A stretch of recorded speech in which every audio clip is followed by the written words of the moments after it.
আসসালামু আলাইকুম। আপনারা চিন্তা করতে পারবেন না, মানে আজকে আটাপ সদস্যরা আটাপ থেকে আজকে সংবাদ সম্মেলন তারা করেছে। তারা সংবাদ সম্মেলনে যে কথা বলল সেটা শুনে মানে মাথা নষ্ট হয়ে যাওয়ার মতো।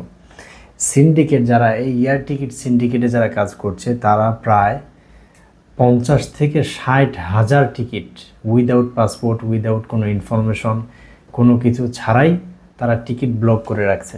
এই বাল্ক টিকিটের কারণে দেখা গেছে এই মার্কেটের এই পরিস্থিতি।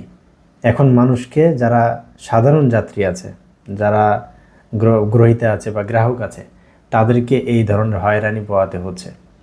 50,000 টাকার টিকিট 1 লাখ টাকা দিয়ে কিনতে হচ্ছে, 60,000 টাকার টিকিট 1,20,000, 30,000 এরকম পর্যন্ত চলে গিয়েছে। এরকম পরিস্থিতি চলছে। তো আসলে এগুলার ড্রাইভার কার? আটাপ থেকে তারা সংবাদ সম্মেলন করে আজকে এটা জানিয়েছে।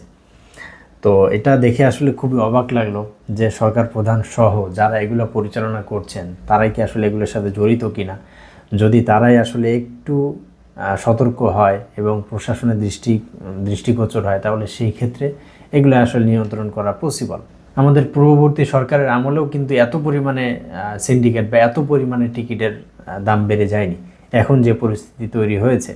তো এই জন্য আসলে নতুন সরকারের কাছে আমরা এর চাইতেও, পূর্ববর্তী সরকারের চাইতেও আমরা ভালো কিছু আশা করেছিলাম, কিন্তু দেখা গেছে তার চাইতেও খারাপ পরিস্থিতি হচ্ছে।